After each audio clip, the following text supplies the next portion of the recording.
Ladies and gentlemen, before we dive in, let me ask you, where are you watching this story from? Share it in the comments below, because tonight's story, it's one you won't forget. It all began on a quiet evening in a small hotel room with a moment that changed everything. The steady hum of the air conditioner filled the silence as I slipped off my shoes and sank onto the edge of the bed. The drive had been long. Michael had insisted on taking the wheel the whole way. His voice calm, reassuring as always. That was who he was, steady grounded, carrying more on his shoulders than he ever admitted. We were traveling to a family gathering, the first one since his father passed away. Michael, my son, had been the one holding everyone else together, never letting his own grief show. But I could see it, hidden in the quiet moments when he stared out the window, as if hoping to see his father's reflection in the passing world. When we checked in, there had been a mistake. I'd booked 2 rooms, but only one was available. Michael laughed it off, teasing that it would be just like old times. The receptionist promised us 2 beds, and that seemed harmless enough. We joked about it in the elevator. "Don't you dare snore too loud," I teased, and he flashed me that boyish grin that never really left him even at 38. The room was cozy, filled with golden light. The 2 beds stood apart, a wide mirror reflecting everything from the opposite wall. I caught sight of myself, smoothing down my blouse without thinking. Not for anyone, just habit. Michael tossed his jacket aside, moving with that quiet grace he'd always had. We ordered room service steak for him, salmon for me, and talked about nothing and everything while we waited. News family, even my health. He was always so attentive, always watching me in a way that felt protective. When the food arrived, we ate on our beds, the television flickering with some forgettable movie neither of us really watched. What I remember isn't the film, it's the way he looked at me when I laughed. Not just as a son looks at his mother. There was something gentler there, something unspoken. I brushed it off, maybe even imagined it. But later, as I stretched and caught my reflection again in the mirror, I noticed his eyes lingering. Not on the screen, on me. I tried to turn it into a joke. "What do I look that tired?" But his voice wavered when he replied, "No, you just look happy. It's nice to see you like that." I smiled softly. "It's nice being here with you." His smile held, but there was something trembling underneath it. A weight he wasn't saying out loud. I reached across the space between our beds, laying my hand lightly on his arm. "You don't have to carry it alone, Michael." He placed his hand over mine, and the room seemed to grow still. The television faded into background noise.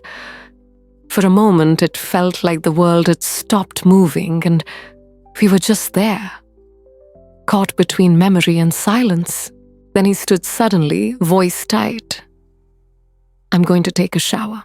The sound of running water filled the room, but my heart was louder. I tried to tell myself it was exhaustion, that it was just my imagination. But a part of me knew something inside us had shifted. Not broken, not crossed, just shifted. Later, as I removed my makeup at the vanity, the mirror in front of me revealed more than my reflection. I caught the bathroom door open, just a crack, and in that sliver of space, I saw Michael watching me. He thought I didn't notice, but I did. And I didn't move. I didn't speak.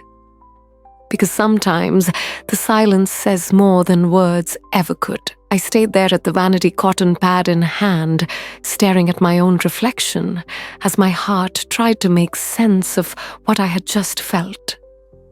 My hands trembled not from fear, but from something harder to name. I pressed my lips together, forcing myself to breathe, to act as though nothing had happened. When Michael finally stepped out of the bathroom, steam curling around him, his expression was carefully composed, almost too careful. He gave me a quick smile, one that didn't quite reach his eyes, before moving toward his bed.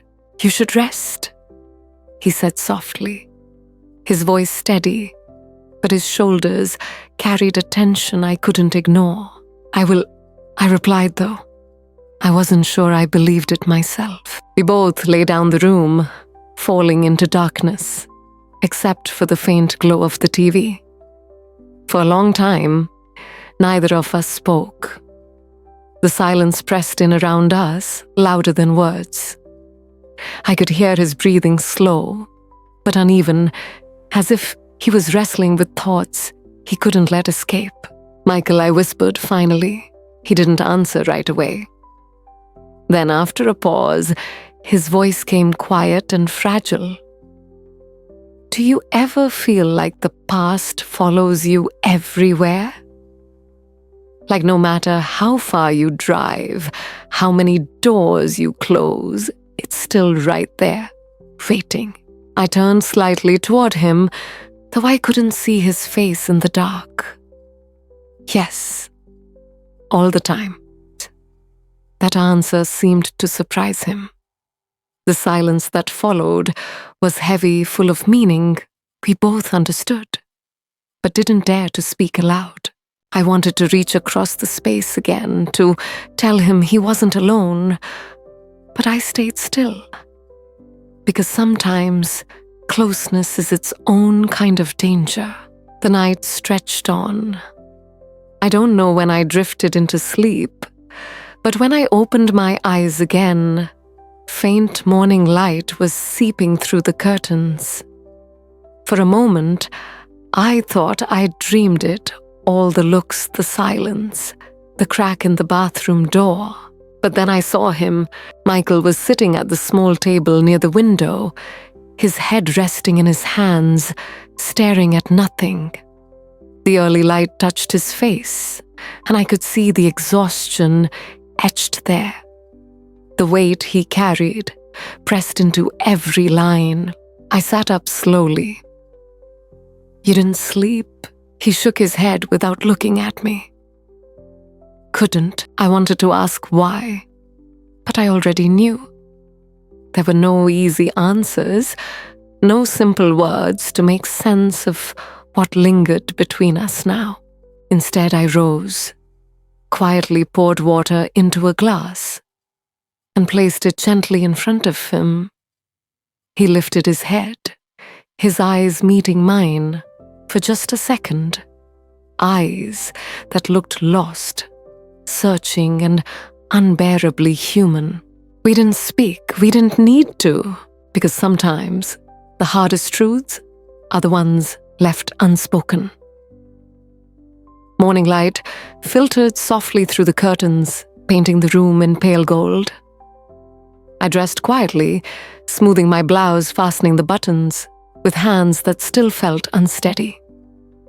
Michael moved around the room with deliberate calm, folding his jacket, slipping his shoes on, as if each small task was a way to keep his thoughts from spilling over. We didn't speak much. The silence between us wasn't the easy kind we used to share. It was heavier now, threaded with questions neither of us dared to ask. As we rode the elevator down, I glanced at him from the corner of my eye. His jaw was set, his gaze fixed on the glowing numbers above the door. He looked like a man bracing for something, though he'd never admit it. When we stepped into the lobby, the world felt too ordinary compared to the night we'd just lived through. The receptionist smiled politely as we checked out, unaware of the storm lingering in the space between us. Outside, the car waited. Michael opened the passenger door for me, the small gesture almost too tender. I slipped inside, murmuring a quiet thank you, my voice softer than I intended. The drive toward the family reunion was long and winding. Trees blurred past the window, and every so often I caught him glancing at me before quickly looking away. I wanted to ask what was in his mind, but I stayed silent because part of me already knew. Halfway through the drive, he broke the quiet. "Mom." His voice faltered on the word, as though even naming me carried weight. Do you ever wonder what life would have been like if Dad was still here? The question hit me hard. I swallowed, keeping my eyes on the passing road. All the time I whispered. Michael nodded, his grip on the steering wheel tightening. I miss him. And sometimes I feel like I don't know who I am without him. I turn to look at him, then really look. The boy who had once run to me for comfort was now a man wrestling with shadows too heavy for one heart. And in that moment, all I wanted was to ease his burden, to give him back the peace that grief had stolen. I reached for his hand where it rested near the gear shift, brushing it lightly. "You're stronger than you think, Michael. You don't have to carry his absence alone." His eyes flicked towards me just for a heartbeat. And in that brief glance, I saw it again, that unspoken something neither of us dared to name. The car rolled on, the silence returning, but it was different now. Not empty. Full. When we finally turned into the long driveway of the family house, voices and laughter drifted through the air, warm and inviting. Yet for us, stepping out of that car felt like stepping into a stage where everything had to be hidden again. Michael cut the engine, his hands lingering on the wheel, as if reluctant to let go. Then he drew in a deep breath, his face hardening into composure. "Ready?" he asked, his voice steady, though I could hear the tremor beneath it. I nodded. "Ready?" But deep inside, I knew we weren't. The family home stood tall against the morning sky, its windows glowing with familiar warmth. As Michael and I stepped out of the car, the sound of laughter and clinking dishes spilled through the open doorway. For everyone inside, today was about joy, about reunion, about remembering his father with stories and smiles. But for us, it felt different. The moment we crossed the threshold, voices rose in greeting. Michael's cousins embraced him, clapping him on the back, telling him how proud his father would have been. His mother's brother pulled me into a hug, his words soft with sympathy. The house was full children, darting between legs. Uncles and aunts gathered with plates of food, the smell of roasted chicken and fresh bread filling the air. It should have felt like home. Instead, I felt like an intruder carrying a secret no one else could see. I watched Michael move through the crowd, his smile polite, his laughter carefully placed. To them, he looked strong, steady, the son who had held the family together after the loss. But I could see the way his eyes flicked toward me again and again, searching for something familiar in the sea of faces. At one point, as his aunt poured me a cup of tea, I caught his gaze across the room. just a fleeting glance. But in that single second, the noise around us seemed to fall away. It was as though only the two of us existed in that crowded room. I quickly looked down, wrapping both hands around the warm cup, praying no one noticed the silence stretching between us. Later, when the family gathered in the living room to share stories of his father, Michael sat beside me on the sofa. His hand rested on his knee, fingers tapping lightly, a rhythm of nerves only I recognized. Your father once told me his uncle began that Michael had his quiet strength, that even when the storm was raging, he would be the one to stand tall. The room erupted in agreement. Michael lowered his head, a faint smile tugging at his lips.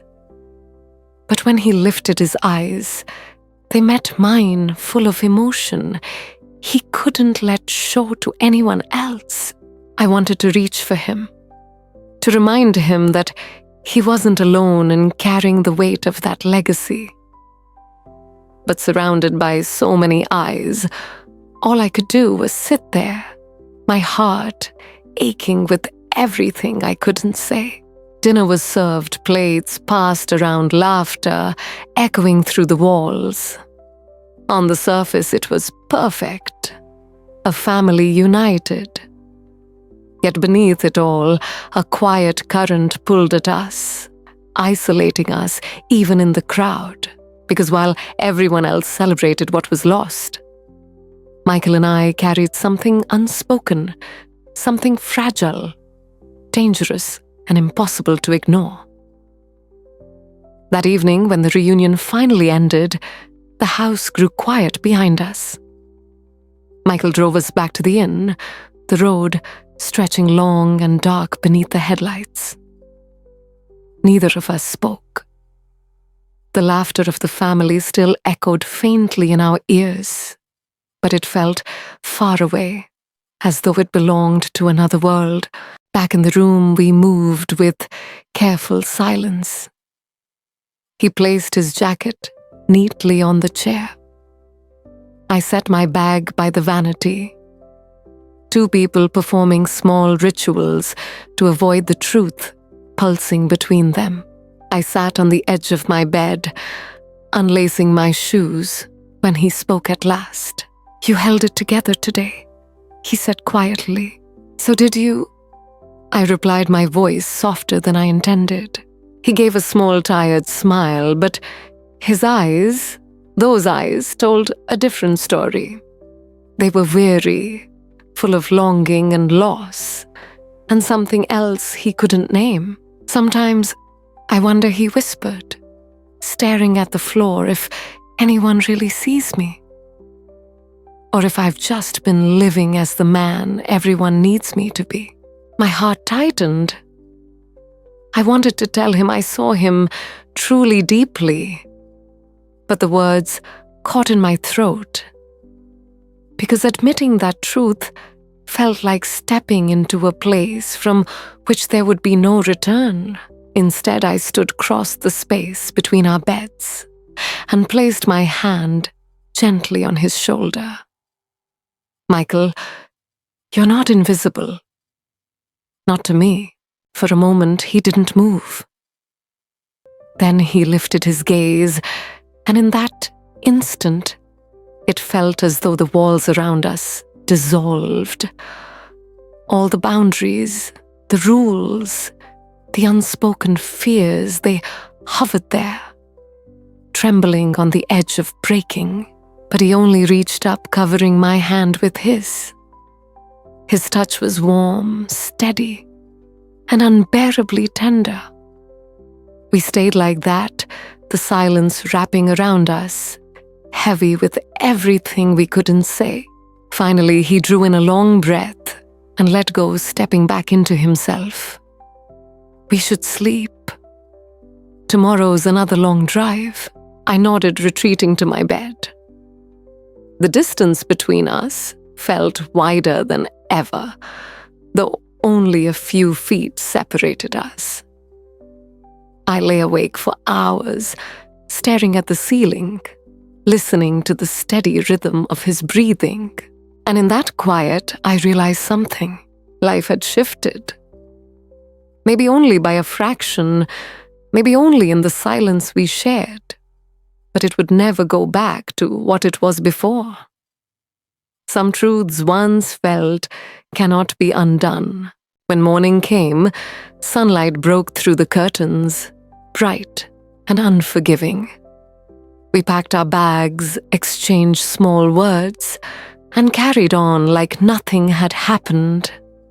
Like the night before was just a shadow, something neither of us would ever dare to name. But deep inside, we both knew there are stories you cannot tell, even to the ones you love. Stories that live in glances and silences, in the trembling space between two heartbeats.